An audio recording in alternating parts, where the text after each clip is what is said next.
B-box မှာ BDK လည်းရသွားပြီအခြေခံနဲ့ပတ်သက်တဲ့အတန်လေးတွေလည်းအကုန်လုံးရသွားပြီပေါ့နော်ဆိုတော့ဘယ်လိုဆက်ကျင့်ရမလဲဘာတန်လေးကျင့်တင်လဲlibro လေးသင်ပေးပါဆိုရင်ညီကိုတွေအတွက်ကျွန်တော်ဒီနေ့ libro ကို tutorial လုပ်သွားမှာဖြစ်ပါတယ်အားလုံးပဲစောင့်ကြည့်လိုက်ရအောင် libro ဘယ်လိုလုပ်ရမလဲဆိုတော့ပထမဆင့်နဲ့ဒုတိယဆင့်ဆိုပြီးတော့နှစ်မျိုးရှိရပေါ့နော်ပထမဆင့်ကတော့ဒီပါးစပ်နှစ်ခုကို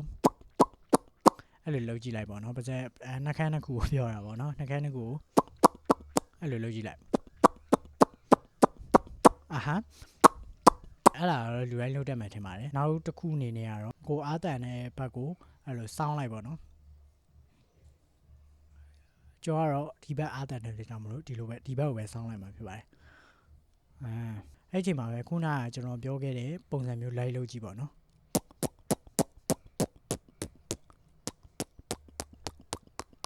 နောက်ဆုံးအဆင့်အနေနဲ့ကတော့အဲ့ခုနကကျွန်တော်ပြထားတဲ့ပုံစံအတိုင်းဟိုမှာအဲ့လိုဒီနှာခမ်းနှစ်ခုကြားထဲကနေလေအပေါက်လေးဖြစ်လာလိမ့်မယ်လေပေါက်ကနေပြီးတော့လေဝင်ပြီးတော့နှာခမ်းလေးကနည်းနည်းလိမ့်သွားလိမ့်မယ်ပေါ့နော်အဲ့ဒါကို libro လို့ခေါ်ရပေါ့နော်ဆိုတော့အဲ့ဒီအတိုင်းလုပ်ကြည့်လိုက်အောင်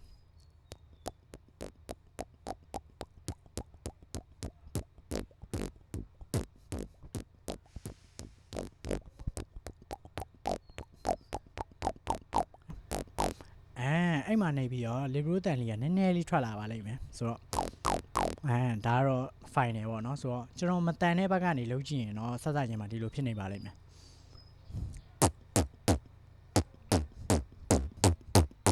ဆက်စချင်းမှာတော့အဲ့လိုဖြစ်နေပါလိမ့်မယ်ဒါပေမဲ့နောက်ပိုင်းမှာတော့တဖြည်းဖြည်းနဲ့အဆင်ပြေသွားပါလိမ့်မယ်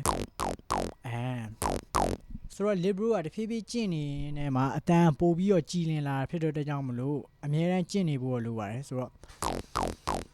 ကျွန်တော်ရဲ့ tutorial လေးကတော့ဒီလောက်ပါပဲဆိုတော့နောက်ထပ်သိချင်တဲ့အတန်လေးရှိလို့ရှိရင် comment မှာရေးခဲ့လို့ရပါတယ်ကျွန်တော်ရဲ့ channel လေးကိုလည်း like and subscribe လေးလုပ်ခဲ့လို့ရပါတယ်